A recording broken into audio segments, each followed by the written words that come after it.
ഹോപ്സിൻ്റെ YouTube ക്ലാസ്സിലേക്ക് എല്ലാവർക്കും സ്വാഗതം. എൻ്റെ പേര് മനോജ്. കേരള ഭൂമിശാസ്ത്രം എന്ന ടോപ്പിക്കിലെ പശ്ചിമഘട്ട മലനിരകളുമായി ബന്ധപ്പെട്ട പ്രസ്താവനകളാണ് ഇവിടെ എടുക്കുന്നത്. കേരളത്തിൻ്റെ കിഴക്കു ഭാഗത്തായി സ്ഥിതി ചെയ്യുന്ന പർവ്വതനിരയാണ് പശ്ചിമഘട്ടം. ഇന്ത്യയിലെ ഏറ്റവും വലിയ രണ്ടാമത്തെ പർവ്വതനിര ചോദിച്ചാലും ഉത്തരം പശ്ചിമഘട്ടം തന്നെയാണ്. ഇന്ത്യയിലെ ഏറ്റവും വലിയ പർവ്വതനിര ഏതെന്ന് ചോദിച്ചാൽ അതിൻ്റെ ഉത്തരം ഹിമാലയമാണ്. എന്നാൽ കേരളത്തിലെ ഏറ്റവും വലിയ പർവ്വതനിരയാണ്, കേരളത്തിൻ്റെ കിഴക്കു ഭാഗത്തായി സ്ഥിതി ചെയ്യുന്ന പർവ്വതനിരയാണ് പശ്ചിമഘട്ടം. ഇന്ത്യയിലെ ഏറ്റവും വലിയ രണ്ടാമത്തെ പർവ്വതനിരയുടെ പേരാണ് പശ്ചിമഘട്ടം. അപ്പോൾ ഏറ്റവും വലിയ പർവ്വതനിര നമ്മൾ പറഞ്ഞു ഹിമാലയമാണെങ്കിൽ, ഇന്ത്യയിൽ തന്നെ ഏറ്റവും വലിയ രണ്ടാമത്തെ പർവ്വതനിരയുടെ പേരാണ് പശ്ചിമഘട്ടം. അറബിക്കടലിന് സമാന്തരമായി സ്ഥിതി ചെയ്യുന്ന പർവ്വതനിരയാണ് പശ്ചിമഘട്ടം. അപ്പോൾ അറബിക്കടലിന് സമാന്തരമായി സ്ഥിതി ചെയ്യുന്ന പർവ്വതനിര ഏതെന്ന് ചോദിച്ചാൽ ഉത്തരം പശ്ചിമഘട്ടമാണ്. സൂററ്റ് മുതൽ കന്യാകുമാരി വരെ വ്യാപിച്ചു കിടക്കുന്ന പർവ്വതനിരയുടെ പേരാണ് പശ്ചിമഘട്ടം. അപ്പം സൂററ്റ് മുതൽ കന്യാകുമാരി വരെ വ്യാപിച്ചു കിടക്കുന്ന പർവ്വതനിര ഏതെന്ന് ചോദിച്ചാലും അതിൻ്റെ ഉത്തരം പശ്ചിമഘട്ടം എന്നാണ്. അതല്ല, താപ്തി നദീതടം മുതൽ കന്യാകുമാരി വരെ വ്യാപിച്ചു കിടക്കുന്ന പർവ്വതനിര ചോദിച്ചാലും ഉത്തരം ഇത് തന്നെയാണ്, പശ്ചിമഘട്ടമാണ്. അപ്പം സൂററ്റ് മുതൽ കന്യാകുമാരി വരെ വ്യാപിച്ചു കിടക്കുന്ന പർവ്വതനിരയും, അതല്ല താപ്തി നദീതടം മുതൽ കന്യാകുമാരി വരെ വ്യാപിച്ചു കിടക്കുന്ന പർവ്വതനിര ചോദിച്ചാലും അതിൻ്റെ ഉത്തരം ഒന്നേ ഉള്ളൂ, അത് പശ്ചിമഘട്ടം തന്നെയാണ്. ഡെക്കാൻ പീഠഭൂമിയുടെ പടിഞ്ഞാറേ അതിരിൽ സ്ഥിതി ചെയ്യുന്ന പർവ്വതനിരയാണ് പശ്ചിമഘട്ടം. അങ്ങനെയാണ് ചോദിക്കും, ഡെക്കാൻ പീഠഭൂമിയുടെ കിഴക്കേ അതിരിൽ സ്ഥിതി ചെയ്യുന്ന പർവ്വതനിര ഏതെന്ന്. അത് പൂർവ്വഘട്ടമാണ്. അപ്പോൾ ഡെക്കാൻ പീഠഭൂമിയുടെ കിഴക്കേ അതിരിൽ സ്ഥിതി ചെയ്യുന്ന പർവ്വതനിര പൂർവ്വഘട്ടമാണെങ്കിൽ, ഡെക്കാൻ പീഠഭൂമിയുടെ പടിഞ്ഞാറേ അതിരിൽ സ്ഥിതി ചെയ്യുന്ന പർവ്വതനിരയുടെ പേരാണ് പശ്ചിമഘട്ടം. ഗുജറാത്തിലെ റാൻ ഓഫ് കച്ചിൽ നിന്ന് തുടങ്ങി കന്യാകുമാരിയിലെ അരുവായ്മൊഴി എന്ന സ്ഥലത്താണ് പശ്ചിമഘട്ടം അവസാനിക്കുന്നത്. അപ്പോൾ പശ്ചിമഘട്ടം ആരംഭിക്കുന്നത് ഗുജറാത്തിലെ റാൻ ഓഫ് കച്ച്. അപ്പോൾ ഗുജറാത്തിലെ റാൻ ഓഫ് കച്ചിൽ നിന്ന് തുടങ്ങി കന്യാകുമാരിയിലെ അരുവായ്മൊഴി എന്ന സ്ഥലത്താണ് പശ്ചിമഘട്ടം അവസാനിക്കുന്നത്. ഇടതൂർന്ന നിത്യഹരിത വനങ്ങളാൽ ആവരണം ചെയ്യപ്പെട്ടിരിക്കുന്ന പർവ്വതനിരയാണ് പശ്ചിമഘട്ടം. അപ്പോൾ പശ്ചിമഘട്ടം ഇടതൂർന്ന നിത്യഹരിത വനങ്ങളാൽ ആവരണം ചെയ്യപ്പെട്ടിരിക്കുകയാണ്. അതുപോലെ തന്നെ പശ്ചിമഘട്ടവും പൂർവ്വഘട്ടവും തമ്മിൽ സന്ധിക്കുന്ന പ്രദേശം, ഇപ്പോൾ പരീക്ഷ ചോദിച്ചുള്ള ക്വസ്റ്റ്യനാണ്, പശ്ചിമഘട്ടവും പൂർവ്വഘട്ടവും തമ്മിൽ സന്ധിക്കുന്ന പ്രദേശം ഏതെന്ന്. ഉത്തരം നീലഗിരിയാണ്. അപ്പോൾ പശ്ചിമഘട്ടവും പൂർവ്വഘട്ടവും തമ്മിൽ സന്ധിക്കുന്ന പ്രദേശം ചോദിച്ചാൽ അതിൻ്റെ ഉത്തരം നീലഗിരി എന്നാണ്. പിന്നീട് എടുത്തു ചോദിച്ചു, നീലഗിരിയിലെ എവിടെ വെച്ചാണ് പശ്ചിമഘട്ടവും പൂർവ്വഘട്ടവും തമ്മിൽ സന്ധിക്കുന്നത്. അപ്പോൾ നീലഗിരിയിൽ എവിടെയെന്ന് എടുത്തു ചോദിച്ചാൽ ഉത്തരം മഹേന്ദ്രഗിരിയാണ്. അപ്പം പശ്ചിമഘട്ടവും പൂർവ്വഘട്ടവും തമ്മിൽ സന്ധിക്കുന്ന പ്രദേശം ചോദിച്ചാൽ ഉത്തരം നീലഗിരിയാണ്. നീലഗിരിയിൽ എവിടെയെന്ന് എടുത്ത് ചോദിച്ചാൽ ഉത്തരം മഹേന്ദ്രഗിരിയാണ്. ഓർക്കുക, ഒഡീഷയിൽ ഒരു മഹേന്ദ്രഗിരി ഉണ്ട്, അത് പൂർവ്വഘട്ടത്തിലെ ഏറ്റവും വലിയ രണ്ടാമത്തെ കൊടുമുടിയുടെ പേരാണ്. എന്നാൽ പശ്ചിമഘട്ടവും പൂർവ്വഘട്ടവും തമ്മിൽ സന്ധിക്കുന്ന പ്രദേശം ഏതെന്ന് ചോദിച്ചാൽ അതിൻ്റെ ഉത്തരം നീലഗിരിയിലെ മഹേന്ദ്രഗിരിയാണ്. അതുപോലെ തന്നെ പാലക്കാട്ടെ വാളയാറിൽ വെച്ചാണ് പശ്ചിമഘട്ടം രണ്ടായി മുറിക്കപ്പെടുന്നത്. പാലക്കാട് ചുരമാണ് പശ്ചിമഘട്ടത്തെ രണ്ടായി മുറിക്കുന്നത്. പശ്ചിമഘട്ടത്തിലെ ഏറ്റവും വലിയ ചുരമാണ് പാലക്കാട് ചുരം, നമുക്കറിയാം. അതുപോലെ തന്നെ പശ്ചിമഘട്ടത്തിലെ ഏറ്റവും വലിയ വിടവ് ചോദിച്ചാലും ഉത്തരം ഈ പാലക്കാട് ചുരം തന്നെയാണ്. പാലക്കാട് ചുരം പാലക്കാട്ടെ വാളയാറിൽ വെച്ച് പശ്ചിമഘട്ടത്തെ രണ്ടായി മുറിക്കുന്നു. പശ്ചിമഘട്ടത്തെ കേരളത്തിലും തമിഴ്നാട്ടിലും അറിയപ്പെടുന്ന പേരാണ് സഖ്യപർവ്വതം. പശ്ചിമഘട്ടത്തെ കേരളത്തിലും തമിഴ്നാട്ടിലും അറിയപ്പെടുന്ന പേരാണ് സഖ്യപർവ്വതം.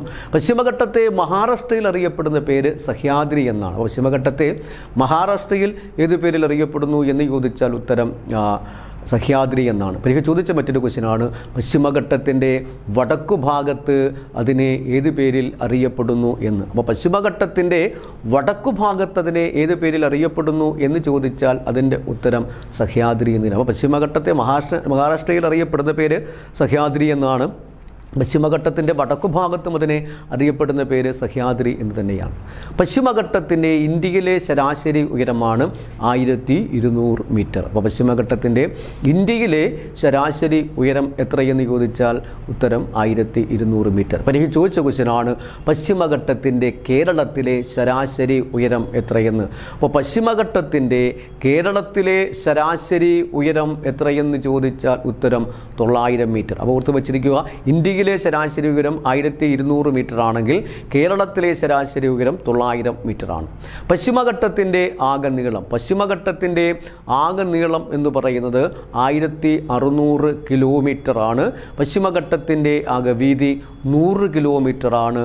പശ്ചിമഘട്ടത്തിൻ്റെ വിസ്തീർണം 1,60,000 ചതുരശ്ര കിലോമീറ്ററാണ്.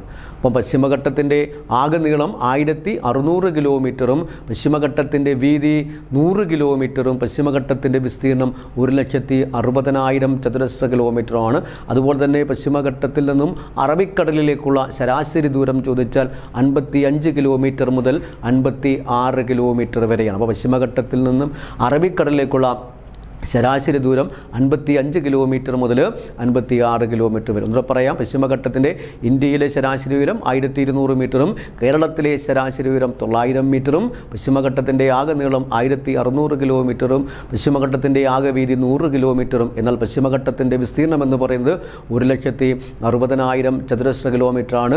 പശ്ചിമഘട്ടത്തിൽ നിന്നും അറബിക്കടലിലേക്കുള്ള ശരാശരി ദൂരം എന്ന് പറയുന്നത് 55 കിലോമീറ്റർ മുതൽ 56 കിലോമീറ്റർ വരെയാണ്. പരീക്ഷ ചോദിച്ച മറ്റൊരു ക്വസ്റ്റ്യനാണ് പശ്ചിമഘട്ടം വ്യാപിച്ച് കിടക്കുന്ന സംസ്ഥാനങ്ങളുടെ എണ്ണം എത്രയെന്ന്. അപ്പോൾ പശ്ചിമഘട്ടം വ്യാപിച്ച് കിടക്കുന്ന സംസ്ഥാനങ്ങളുടെ എണ്ണം എത്രയെന്ന് ചോദിച്ചാൽ അതിൻ്റെ ഉത്തരം 6 എന്നാണ്. ആ സംസ്ഥാനങ്ങൾ ഏതൊക്കെയെന്ന് ചോദിച്ചാൽ ഗുജറാത്ത്, മഹാരാഷ്ട്ര, ഗോവ, കർണാടക, കേരളം, തമിഴ്നാട്. അപ്പം ഗുജറാത്ത്, മഹാരാഷ്ട്ര, ഗോവ, കർണാടക, കേരളം, തമിഴ്നാട് ഇങ്ങനെ 6 സംസ്ഥാനങ്ങളിലായിട്ടാണ് പശ്ചിമഘട്ടം വ്യാപിച്ച് കിടക്കുന്നത്. അപ്പം പശ്ചിമഘട്ടം വ്യാപിച്ച് കിടക്കുന്ന സംസ്ഥാനങ്ങളുടെ എണ്ണം 6. അതേതെല്ലാം എന്ന് ചോദിച്ചാൽ ഗുജറാത്ത്, മഹാരാഷ്ട്ര, ഗോവ, കർണാടക, കേരളം, തമിഴ്നാട് എന്നിവയാണ്. പശ്ചിമഘട്ടം ഏറ്റവും കൂടുതൽ വ്യാപിച്ച് കിടക്കുന്ന സംസ്ഥാനത്തിൻ്റെ പേര് കർണാടക എന്നാണ്. അപ്പോൾ പശ്ചിമഘട്ടം ഏറ്റവും കൂടുതൽ വ്യാപിച്ച് കിടക്കുന്ന സംസ്ഥാനം ഏത് എന്ന് ചോദിച്ചാൽ അതിൻ്റെ ഉത്തരം കർണാടക എന്നാണ്.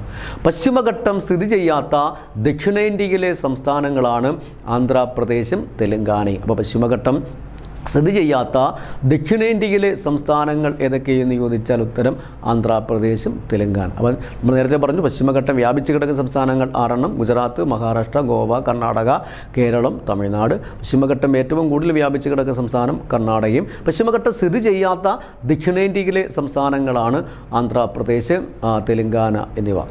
പശ്ചിമഘട്ടത്തിലെ പ്രധാന പട്ടണങ്ങൾ. അപ്പോൾ പശ്ചിമഘട്ടത്തിലെ പ്രധാന പട്ടണങ്ങൾ ഏതൊക്കെയെന്ന് ചോദിച്ചാൽ ഊട്ടി, മൂന്നാർ, മഹാബലേശ്വർ, പൂനെ എന്നിവയാണ്. അപ്പോൾ പശ്ചിമഘട്ടത്തിലെ പ്രധാന പട്ടണങ്ങളാണ് ഊട്ടി, മൂന്നാർ, മഹാബലേശ്വർ, പൂനെ. നമുക്കറിയാം ഊട്ടി തമിഴ്നാട്ടിലാണ്, മൂന്നാർ കേരളത്തിൽ ഇടുക്കിയിലാണ്, മഹാബലേശ്വറും പൂനെയും മഹാരാഷ്ട്രയിലാണ്. പശ്ചിമഘട്ടത്തിലെ ഏറ്റവും വലിയ പട്ടണത്തിൻ്റെ പേരാണ് പൂനെ. അപ്പോൾ പശ്ചിമഘട്ടത്തിലെ ഏറ്റവും വലിയ പട്ടണം ഏതെന്ന് ചോദിച്ചാൽ ഉത്തരം പൂനെയാണ്. ഡെക്കാണിൻ്റെ രാജ്ഞി എന്നറിയപ്പെടുന്നതും പൂനെയാണ്. അപ്പം പശ്ചിമഘട്ടത്തിലെ ഏറ്റവും വലിയ പട്ടണത്തിൻ്റെ പേരാണ് പൂനെ. അതുപോലെ തന്നെ ഡെക്കാണിൻ്റെ രാജ്ഞി എന്നറിയപ്പെടുന്നതും പൂനെ തന്നെയാണ്. അങ്ങനെയാണെങ്കിൽ ചോദിക്കും പശ്ചിമഘട്ടത്തിലെ രാജ്ഞി എന്നറിയപ്പെടുന്നത് ഏതെന്ന്. അപ്പം പശ്ചിമഘട്ടത്തിലെ രാജ്ഞി എന്ന് അറിയപ്പെടുന്നത് നീലക്കുറിഞ്ഞിയാണ്. പശ്ചിമഘട്ടത്തിലെ രാജ്ഞി എന്നറിയപ്പെടുന്നത് നീലക്കുറിഞ്ഞി. നീലക്കുറിഞ്ഞിയുടെ ശാസ്ത്രീയ നാമമാണ് സ്ട്രോബിലാന്തസ് കുന്തിയാൻ. അപ്പം നീലക്കുറിഞ്ഞിയുടെ ശാസ്ത്രീയ നാമം ഏതെന്ന് ചോദിച്ചാൽ ഉത്തരം സ്ട്രോബിലാന്തസ് കുന്തിയാൻ. അപ്പോൾ ഡെക്കാണിൻ്റെ രാജ്ഞി പൂനെയാണെങ്കിൽ പശ്ചിമഘട്ടത്തിലെ രാജ്ഞി എന്നറിയപ്പെടുന്നത് നീലക്കുറിഞ്ഞിയാണ്. നീലക്കുറിഞ്ഞിയുടെ ശാസ്ത്രീയ നാമമാണ് സ്ട്രോബിലാന്തസ് കുന്തിയാന. ജൈവ വൈവിധ്യത്തിൻ്റെ പ്രാമുഖ്യം സൂചിപ്പിക്കുന്നതിന് വേണ്ടിയാണ് പശ്ചിമഘട്ടം ഉൾപ്പെട്ട ജൈവമേഖലയ്ക്ക് മഹാവൈവിധ്യ പ്രദേശം എന്ന അല്ലെങ്കിൽ ബയോഡൈവേഴ്സിറ്റി ഹോട്ട്സ്പോട്ട് എന്ന പദവി നൽകിയിട്ടുണ്ട്. അപ്പം ജൈവ വൈവിധ്യത്തിൻ്റെ പ്രാമുഖ്യം സൂചിപ്പിക്കുന്നതിനായി പശ്ചിമഘട്ടം ഉൾപ്പെട്ട ജൈവമേഖലയ്ക്ക് മഹാവൈവിധ്യ പ്രദേശം അല്ലെങ്കിൽ ബയോഡൈവേഴ്സിറ്റി ഹോട്ട്സ്പോട്ട് എന്ന പദവി നൽകിയിട്ടുണ്ട്. ഒന്നുകൂടെ പറയാം, ജൈവ വൈവിധ്യത്തിൻ്റെ പ്രാമുഖ്യം സൂചിപ്പിക്കുന്നതിന് വേണ്ടിയാണ് പശ്ചിമഘട്ടം ഉൾപ്പെട്ട ജൈവമേഖലയ്ക്ക് മഹാവൈവിധ്യ പ്രദേശം അല്ലെങ്കിൽ ബയോഡൈവേഴ്സിറ്റി ഹോട്ട്സ്പോട്ട് എന്ന പദവി നൽകിയിട്ടുള്ളത്. പശ്ചിമഘട്ടത്തെ യുനെസ്കോ ലോക പൈതൃക പട്ടികയിൽ ഉൾപ്പെടുത്തിയ വർഷം ചോദിച്ചാൽ 2012 ജൂലൈ 1. അപ്പം 2012 ജൂലൈ 1 പശ്ചിമഘട്ടത്തെ യുനെസ്കോ ലോക പൈതൃക പട്ടികയിൽ ഉൾപ്പെടുത്തുന്നത്.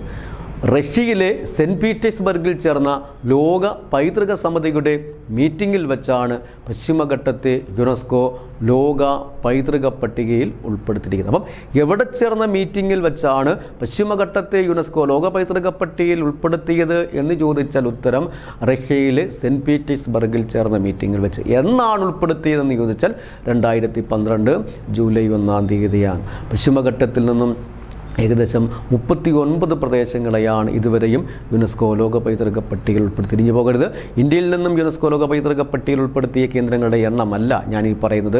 പശ്ചിമഘട്ടത്തിൽ നിന്നും മാത്രം യുനെസ്കോ ലോക പൈതൃക പട്ടികയിൽ ഉൾപ്പെടുത്തിയ പ്രദേശങ്ങളുടെ എണ്ണമാണ്. അത് 39ആണ്. ആ 39ൽ 19 പ്രദേശങ്ങളും കേരളത്തിലാണ്, 10 പ്രദേശങ്ങൾ കർണാടകയിലുണ്ട്, 6 പ്രദേശങ്ങൾ തമിഴ്നാട്ടിലുണ്ട്, 4 പ്രദേശങ്ങൾ മഹാരാഷ്ട്രയിൽ. അങ്ങനെ 39. ആ 39 പ്രദേശങ്ങളിൽ ഞാൻ നേരത്തെ സൂചിപ്പിച്ചതുപോലെ 39ൽ 19 പ്രദേശങ്ങളും കേരളത്തിലാണ്, കർണാടകയിൽ 10 എണ്ണമുണ്ട്, തമിഴ്നാട്ടിൽ 6 പ്രദേശങ്ങളുണ്ട്, അങ്ങ് മഹാരാഷ്ട്രയിലാണെങ്കിൽ 4 പ്രദേശങ്ങൾ. അങ്ങനെ 39 പ്രദേശങ്ങളെയാണ് പശ്ചിമഘട്ടത്തിൽ നിന്നും യുനെസ്കോ ലോക പൈതൃക പട്ടികയിൽ ഉൾപ്പെടുത്തിയിരിക്കുന്നത്.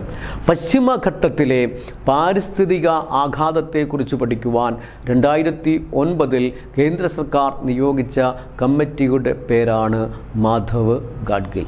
അപ്പം പശ്ചിമഘട്ടത്തിലെ പാരിസ്ഥിതിക ആഘാതത്തെക്കുറിച്ച് പഠിക്കുവാൻ 2009 കേന്ദ്ര സർക്കാർ നിയോഗിച്ച കമ്മിറ്റിയുടെ പേരാണ് മാധവ് ഗാഡ്ഗിൽ.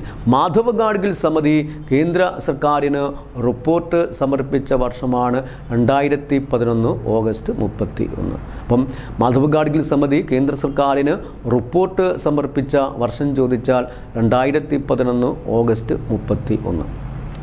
ഈ മാധവ് ഗാഡ്ഗിൽ റിപ്പോർട്ടിൽ പോരായ്മകൾ ഉണ്ട് എന്ന് പറഞ്ഞുകൊണ്ട് മാധവ് ഗാഡ്ഗിൽ റിപ്പോർട്ടിനെ കുറിച്ച് പഠിക്കുവാൻ കേന്ദ്ര സർക്കാർ തന്നെ ഒരു കമ്മിറ്റിയെ നിയോഗിക്കുന്നു. ആ കമ്മിറ്റിയുടെ പേരാണ് കസ്തൂരി രംഗൻ. അപ്പം മാധവ് ഗാഡ്ഗിൽ റിപ്പോർട്ടിനെ കുറിച്ച് പഠിക്കുവാൻ കേന്ദ്ര സർക്കാർ നിയോഗിക്കുന്ന കമ്മിറ്റിയുടെ പേരാണ്, നിയോഗിക്കപ്പെട്ട കമ്മിറ്റിയുടെ പേരാണ് കസ്തൂരി രംഗൻ.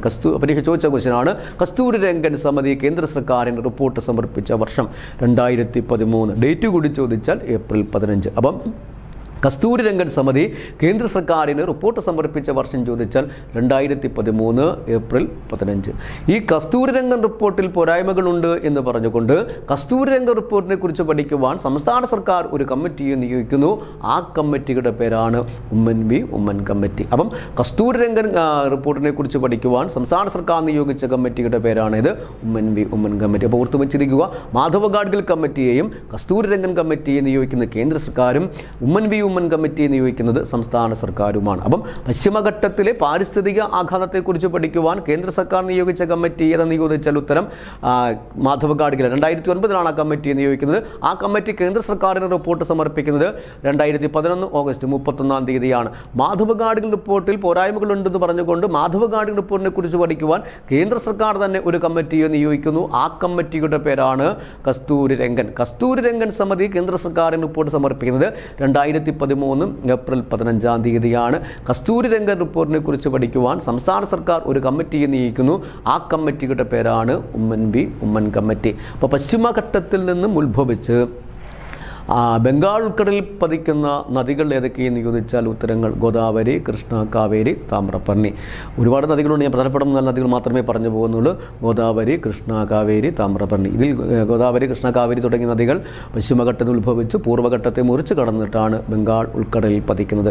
പശ്ചിമഘട്ടത്തിൽ ഉത്ഭവിച്ച് അറബിക്കടലിൽ പതിക്കുന്ന പ്രധാനപ്പെട്ട നദികളാണ്. കേരളത്തിലെ ഭൂരിഭാഗം നദികളും ഉത്ഭവസ്ഥാനം പശ്ചിമഘട്ടം തന്നെയാണ്, പതനസ്ഥാനം അറബിക്കടലുമാണ്. അതിൽ പ്രധാനപ്പെട്ട നദികളൊന്നാണ് ഭാരതപ്പുഴ, നേത്രാവതി, ശരാവതി തുടങ്ങിയ നദികളാണ് പശ്ചിമഘട്ടത്തിൽ ഉത്ഭവിച്ച് അറബിക്കടലിൽ പതിക്കുന്ന നദികൾ. അപ്പോൾ പശ്ചിമഘട്ടത്തിൽ ഉത്ഭവിച്ച് ബംഗാൾക്കടലിൽ പതിക്കുന്ന നദികൾ ഗോദാവരി, കൃഷ്ണ, കാവേരി, താമ്രപർണി എന്നിവയാണ്. പശ്ചിമഘട്ടത്തിൽ ഉത്ഭവിച്ച് അറബിക്കടലിൽ പതിക്കുന്ന നദികളാണ് ഭാരതപ്പുഴ, നേത്രാവതി, ശരാവതി എന്നിവ. പർവ്വതനിരകൾക്കിടയിലുള്ള പ്രകൃതിയാലുള്ള വിടവുകളെ അറിയപ്പെടുന്ന പേരാണ് ചുരങ്ങൾ. അപ്പം പർവ്വതനിരകൾക്കിടയിലുള്ള പ്രകൃതിയാലുള്ള വിടവുകളെ ഇതുപോലെ അറിയപ്പെടുന്നു എന്ന് ചോദിച്ചാൽ ഉത്തരം ചുരങ്ങൾ. അപ്പോൾ ചുരങ്ങൾ എന്ന് പറഞ്ഞാൽ എൻ്റെ ഡെഫിനിഷൻ ചോദിച്ചാൽ പർവ്വതനിരകൾക്കിടയിലുള്ള പ്രകൃതിയാലുള്ള വിടവുകളെയാണ് ചുരങ്ങൾ എന്നറിയപ്പെടുന്നത്. എനിക്ക് ചോദിച്ച ക്വസ്റ്റ്യനാണ് പശ്ചിമഘട്ടത്തിലെ ചുരങ്ങളുടെ എണ്ണം എത്രയെന്നും. അപ്പോൾ പശ്ചിമഘട്ടത്തിൽ എത്ര ചുരങ്ങളുണ്ട് എന്ന് ചോദിച്ചാൽ ഉത്തരം 16 ചുരങ്ങളാണ്. അപ്പോൾ പശ്ചിമഘട്ടത്തിലെ ചുരങ്ങളുടെ എണ്ണം എത്രയെന്ന് ചോദിച്ചാൽ 16 ചുരങ്ങളാണ്. ഈ 16 ചുരങ്ങളിലും ഏറ്റവും വലുത് ഏതെന്ന് ചോദിച്ചാൽ ഉത്തരം പാലക്കാട് ചുരമാണ്. അപ്പോൾ പശ്ചിമഘട്ടത്തിലെ ഏറ്റവും വലിയ ചുരമാണ് പാലക്കാട് ചുരം. പാലക്കാട് ചുരം ബന്ധിപ്പിക്കുന്നത് പാലക്കാടിനെയും കോയമ്പത്തൂർ, തമിഴ്നാട്ടിലെ കോയമ്പത്തൂരെയും തമ്മിലാണ് പാലക്കാട് ചുരം ബന്ധിപ്പിക്കുന്നത്. പശ്ചിമഘട്ടത്തിലെ ഏറ്റവും വലിയ ചുരത്തിൻ്റെ പേര് പാലക്കാട് ചുരം എന്നാണ്. പാലക്കാട് ചുരം ബന്ധിപ്പിക്കുന്നത് പാലക്കാടിനെയും കോയമ്പത്തൂരെയും തമ്മിലാണ്. പശ്ചിമഘട്ടത്തിലെ ഏറ്റവും വലിയ വിടവ് ചോദിച്ചാലും ഉത്തരം പാലക്കാട് ചുരം എന്നാണ്. അപ്പോൾ പശ്ചിമഘട്ടത്തിലെ ഏറ്റവും വലിയ വിടവ് ഏതെന്ന് ചോദിച്ചാൽ ഉത്തരം ഏതാണ്? പാലക്കാട് ചുരമാണ്. വടക്ക് കിഴക്കൻ മൺസൂൺ കാറ്റ് തമിഴ്നാട്ടിൽ നിന്നും കേരളത്തിലേക്ക് പ്രവേശിക്കുന്ന പാത ചോദിച്ചാലും പാലക്കാട് ചുരമാണ്. അപ്പോൾ വടക്ക് കിഴക്കൻ മൺസൂൺ കാറ്റ് കേരളത്തിലേക്ക് പ്രവേശിക്കുന്ന പാത ഏതെന്ന് ചോദിച്ചാലും ഉത്തരം ഏതാണ്? പാലക്കാട് ചുരമാണ്. എനിക്ക് ചോദിച്ച ക്വസ്റ്റ്യനാണ്, തെക്കേ ഇന്ത്യയിൽ നീലഗിരിയുടെ തെക്കുഭാഗത്തായി സ്ഥിതി ചെയ്യുന്ന ചുരം ഏതെന്ന്. അപ്പോൾ തെക്കേ ഇന്ത്യയിൽ നീലഗിരിയുടെ തെക്കുഭാഗത്തായി സ്ഥിതി ചെയ്യുന്ന ചുരം ചോദിച്ചാലും ഉത്തരം ഏതാണ്?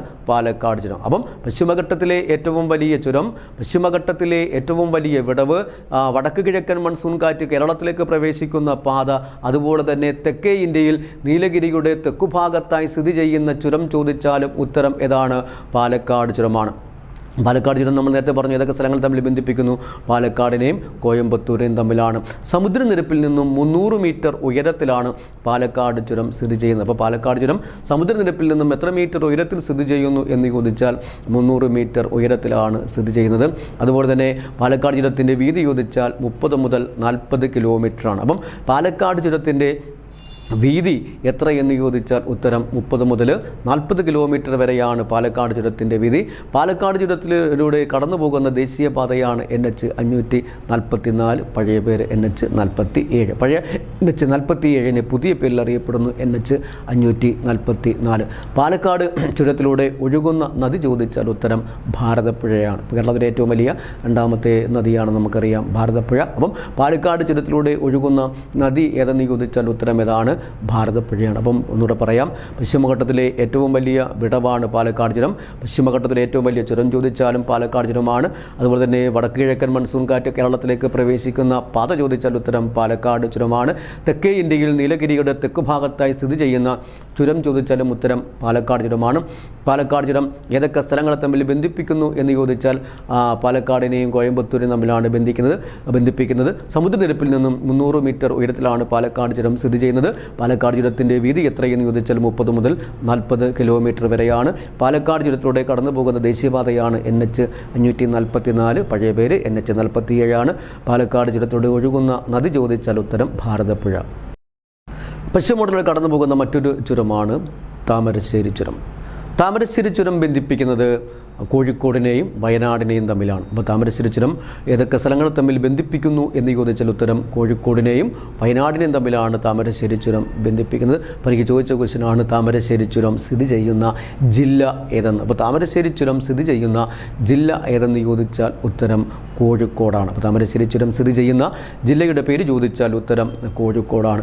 പരീക്ഷ ചോദിച്ച മറ്റൊരു ക്വസ്റ്റ്യനാണ്, താമരശ്ശേരി ചുരവുമായി ബന്ധപ്പെട്ടിരിക്കുന്ന ആദിവാസി ആരെന്ന്.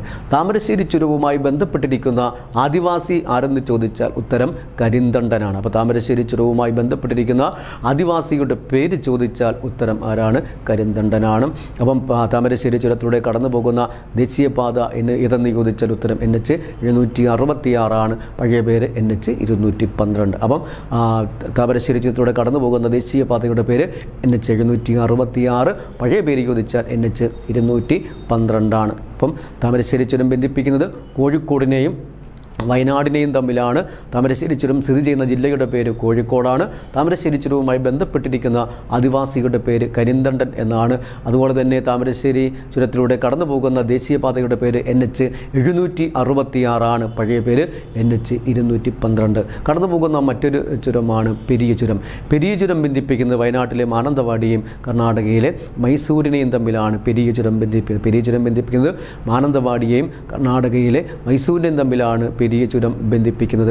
അതുപോലെ തന്നെ കടന്നു പോകുന്ന മറ്റൊരു ചുരമാണ് പേരമ്പാടി ചുരം. അപ്പോൾ പേരമ്പാടി ചുരം ബന്ധിപ്പിക്കുന്നത് കണ്ണൂരിനെയും കർണാടകയിലെ കൂർഗിനെയും തമ്മിലാണ്. അപ്പോൾ കണ്ണൂരിനെയും കർണാടകയിലെ കൂർഗിനെയും തമ്മിലാണ് പേരമ്പാടി ചുരം ബന്ധിപ്പിക്കുന്നത്. അപ്പോൾ പെരിയ ചുരം ബന്ധിപ്പിക്കുന്നത് വയനാട്ടിലെ മാനന്തവാടിയും കർണാടകയിലെ മൈസൂരിനെയും തമ്മിലാണ്. പേരമ്പാടി ബന്ധിപ്പിക്കുന്നത് കണ്ണൂരിനെയും കർണാടകയിലെ കൂർഗിലും കൊടകിനെയും തമ്മിലാണ് പേരമ്പാടി ബന്ധിപ്പിക്കുന്നത്. പൽച്ചുരം ബന്ധിപ്പിക്കുന്നത് കണ്ണൂരിനെയും വയനാടിനെയും തമ്മിലാണ് പൽച്ചുരം ബന്ധിപ്പിക്കുന്നത്. പൽച്ചുരം ബന്ധിപ്പിക്കുന്നത് കണ്ണൂരിനെയും വയനാടിനെയും തമ്മിലാണ് പാൽച്ചുരം ബന്ധിപ്പിക്കുന്നത്. നാടുകാണിച്ചുരം ബന്ധിപ്പിക്കുന്നത് മലപ്പുറത്തെയും വയനാടിനെയും തമ്മിലാണ്. അപ്പം മലപ്പുറത്തെയും വയനാടിനെയും തമ്മിലാണ് നാടുകാണിച്ചുരം ബന്ധിപ്പിക്കുന്നത്. അപ്പം പാൽച്ചുരം ബന്ധിപ്പിക്കുന്നത് കണ്ണൂരിനെയും വയനാടിനെയും തമ്മിലാണ്. നാടുകാണി ബന്ധിപ്പിക്കുന്നത് മലപ്പുറത്തെയും വയനാടിനെയും തമ്മിലാണ്. പരീക്ഷ ചോദിച്ച മറ്റൊരു ക്വസ്റ്റ്യനാണ് ബോഡി നായ്ക്കന്നൂർ ചുരം ഏതൊക്കെ സ്ഥലങ്ങളെ തമ്മിൽ ബന്ധിപ്പിക്കുന്നു. അപ്പോൾ ബോഡി നായ്ക്കന്നൂർ ചുരം ഏതൊക്കെ സ്ഥലങ്ങളെ തമ്മിൽ ബന്ധിപ്പിക്കുന്നു എന്ന് ചോദിച്ചാൽ ഉത്തരം ഇടുക്കിയെയും തമിഴ്നാട്ടിലെ മധുരയും തമ്മിൽ. ഉത്തർപ്രദേശിലൊരു മധുരയുണ്ട്, അതല്ല ഇടുക്കിയും തമിഴ്നാട്ടിലെ മധുരയും തമ്മിലാണ് ബോഡി നായ്ക്കന്നൂർ ചുരം ബന്ധിപ്പിക്കുന്നത്. ബോഡി നായ്ക്കന്നൂർ ചുരത്തിലൂടെ കടന്നു പോകുന്ന ദേശീയപാതയാണ് NH85, പഴയ പേര് NH49. അപ്പം ബോഡി നായ്ക്കന്നൂർ ചുരത്തിലൂടെ കടന്നു പോകുന്ന ദേശീയപാതയുടെ പേര് NH85 എന്നാണ് പഴയ പേര്. ചോദിച്ചാൽ ഉത്തരം NH49. കടന്നു പോകുന്ന മറ്റൊരു പ്രധാന ചുരം എന്ന് ചോദിച്ചതാണ് ആര്യങ്കാവ് ചുരം ഏതൊക്കെ സ്ഥലങ്ങളെ തമ്മിൽ ബന്ധിപ്പിക്കുന്നു എന്ന്. ആര്യങ്കാവ് ചുരം ഏതൊക്കെ സ്ഥലങ്ങളെ തമ്മിൽ ബന്ധിപ്പിക്കുന്നു എന്ന് ചോദിച്ചാൽ അതിൻ്റെ ഉത്തരം കൊല്ലം ജില്ലയിലെ പുനലൂരിനെയും തമിഴ്നാട്ടിലെ ചെങ്കോട്ടയും തമ്മിലാണ്. ഡൽഹിയിൽ ഒരു ചെങ്കോട്ടയുണ്ട്, അതല്ല കൊല്ലം ജില്ലയിലെ പുനലൂരിനെയും തമിഴ്നാട്ടിലെ ചെങ്കോട്ടയും തമ്മിൽ ബന്ധിപ്പിക്കുന്ന ചുരമാണിത് ആര്യങ്കാവ് ചുരം. അപ്പോൾ ആര്യങ്കാവ് ചുരത്തിലൂടെ കടന്നു പോകുന്ന ദേശീയപാതയാണ് NH244, പഴയ പേര് NH208. അപ്പം ആര്യങ്കാവ് ചുരത്തിലൂടെ കടന്നു പോകുന്ന ദേശീയപാത ഏതെന്ന് ചോദിച്ചാൽ ഉത്തരം NH744 പഴയ പേര് NH208. തിരിഞ്ഞു പോകരുത്. പാലക്കാട് ചുരത്തിലൂടെ കടന്നു പോകുന്ന ദേശീയപാതയുടെ പേര് NH544. എന്നാൽ ആര്യങ്കാവ് ചുരത്തിലൂടെ കടന്നു പോകുന്ന ദേശീയപാതയുടെ പേര് NH744. കേരളത്തിൻ്റെ തെക്കേ അറ്റത്തുള്ള ചുരം ചുരത്തിൻ്റെ പേരാണ് അരിവായ്മൊഴി ചുരം അല്ലെങ്കിൽ ആരമ്പാടി ചുരം. അപ്പോൾ കേരളത്തിൻ്റെ തെക്കേ അറ്റത്തുള്ള ചുരം ഏതെന്ന് ചോദിച്ചാൽ അരിവായ്മൊഴി ചുരം അല്ലെങ്കിൽ അതിനെ ആരമ്പാടി ചുരം എന്നറിയപ്പെടുന്നു. തിരുവനന്തപുരത്തെയും തമിഴ്നാട്ടിലെ തിരുനെൽവേലിയും തമ്മിലാണ് അരിവായ്മൊഴി അല്ലെങ്കിൽ ആരമ്പാടി ചുരം ബന്ധിപ്പിക്കുന്നത്. അപ്പോൾ കേരളത്തിൻ്റെ തെക്കേ അറ്റത്തുള്ള ചുരമാണ് അരിവായ്മൊഴി അല്ലെങ്കിൽ ആരമ്പാടി ചുരം. അത് ബന്ധിപ്പിക്കുന്നത് തിരുവനന്തപുരത്തെയും അതുപോലെ തന്നെ തമിഴ്നാട്ടിലെ തിരുനെൽവേലിയും തമ്മിലാണ് അരിവായ്മൊഴി അല്ലെങ്കിൽ ആരമ്പാടി ബന്ധിപ്പിക്കുന്നത്. അതുപോലെ തന്നെ സ്വദേശാഭിമാനി രാമകൃഷ്ണപിള്ളയെ തിരുവിതാംകൂർ ഭരണാധികാരികൾ നാടുകടത്തിയത് അരിവായ്മൊഴി ചുരം വഴിയാണ്. അപ്പം ഏത് ചുരം വഴിയാണ് സ്വദേശാഭിമാനി രാമകൃഷ്ണപിള്ളയെ തിരുവിതാംകൂർ ഭരണാധികാരികൾ നാടുകടത്തിയത് എന്ന് ചോദിച്ചാൽ അതിൻ്റെ ഉത്തരം ഏതാണ്? അരിവായ്മൊഴി ചുരം എന്നാണ്. അപ്പം പശ്ചിമഘട്ടത്തിലെ ഏറ്റവും വലിയ ചുരം പാലക്കാട് ചുരമാണെങ്കിൽ കേരളത്തിൻ്റെ തെക്കേ അറ്റത്തുള്ള ചുരത്തിൻ്റെ പേരാണ് ഇത് അരിവായ്മൊഴി അല്ലെങ്കിൽ ആരമ്പാടി. കേരളത്തിൽ പശ്ചിമഘട്ടത്തിലെ ഈ 16 ചുരങ്ങളിലും ഏറ്റവും വലുത് ഏതെന്ന് ചോദിച്ചാൽ ഉത്തരം പാലക്കാട് ചുരമാണ്. അപ്പോൾ ഏറ്റവും വലിയ ചുരമാണിത് പാലക്കാട് ചുരം എന്ന് പറയുന്നത്. ക്ലാസ് എല്ലാവർക്കും ഇഷ്ടമായി എന്ന് ഞാൻ വിചാരിക്കുന്നു. എല്ലാവരും ക്ലാസ്സുകൾ കൃത്യമായി കാണുകയും കൃത്യമായി പറഞ്ഞ കാര്യങ്ങൾ മനസ്സിലാക്കുകയും ചെയ്യുക. അടുത്ത ക്ലാസ്സിൽ കാണുന്നതുവരെ എല്ലാവർക്കും നമസ്കാരം.